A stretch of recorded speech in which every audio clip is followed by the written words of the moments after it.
দুই হাত নতাহিবের ফরও ঠ্যাঙ্গে লেখিয়ে SSC made in GPA 5 পাই সীতাকুণ্ডর বাটিয়ারি হাজি তুবারক আলী উচ্চ বিদ্যালয় শিক্ষার্থী রফিকুল ইসলাম রাব্বি, যার পরীক্ষার ফাঁসের খবরে শুধু তার পরিবারই নয়, খুশি হয়ে পুরো বিদ্যালয়, খুশি হয়ে পুরো এলাকার মানুষ। আলহামদুলিল্লাহ, আল্লাহর অশেষ রহমতে আত্মন বোধ খুশিলার আল্লাহর দরবারে হাজারো শুকরিয়া জ্ঞাপন করি। অনেক ভালো লাগে নিজের তো। এই সাফল্যের পিছনে সর্বপ্রথম আর আম্মু আব্বু, পাশাপাশি শিক্ষক শিক্ষিকা বৃন্দ সকলের বিশেষ ধন্যবাদ জানাই অন্তঃস্থলের তুল। পঞ্চম শ্রেণীর পরিবেশ সমত স্কুলতুম বাড়ি দেবের ফতত 2016 সালত অক্টোবরের 5 তারিখ উপজেলার বাটিয়ারি বাজারত মহাসড়কের উদ্দি ফুটওভার ব্রিজ দিয়ে দেবের সমত ব্রিজুর ওয়েল্ডিংয়ের হাজত ব্যবহৃত বিদ্যুৎ তারত কারণ ধরি তার দুই হাত জ্বলসি যায়। পরে তারে বাসাইতে তার দুনুয়াতই হাঁড়ি ফেলম পরে, কিন্তু সেই দুই হাত আড়াইয়েরও ফরালহা থামি নতাকে রাব্বি একে একে শিক্ষার বিয়াক দাপ ফার করি এবার এসএসসি পরীক্ষার জিপিএ 5 অর্জন করছি সেই রাব্বি।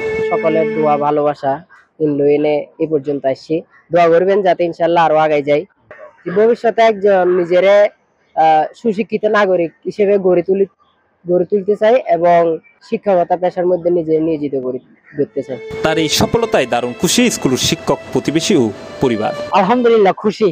আল্লাহ রব্বুল আলামিন আল্লাহর কাছে চাইছি, আল্লাহ যথেষ্ট রহমত দিছে, আল্লাহর কাছে লাখ লাখ কোটি কোটি শুকর আদায় করি। স্কুলের সহযোগিতাও আছে, বাইরের শিক্ষকও আছে, আপনাদের সহযোগিতা আমার ছেলে আল্লাহর রহমতে পাশ করে গেছে। আগামীতে যাতে ভবিষ্যতে যাতে উচ্চ শিক্ষিত করতে পারে আপনারা দোয়া করবেন। ও আলহামদুলিল্লাহ যতটুকু করতে চাই, আমি না আছি, জনগণ আছে, 20 কোটি মানুষের 40 কোটি হাত আছে, জনগণের ভালোবাসা দিয়ে আমার ছেলেকে আগায় নিয়ে যাব। ভাটিয়ারি এলাকার অত্যন্ত গরিব দিনমজুর বসরুর রহমানের ফোয়া মেধাবী শিক্ষার্থী রাব্বি শারীরিক প্রতিবন্ধকতার জয় করি সামনের দিকে আরো আগাই দেব ইয়েনি প্রত্যাশা পিয়াক্কনুর। C plus TV, Chittagong.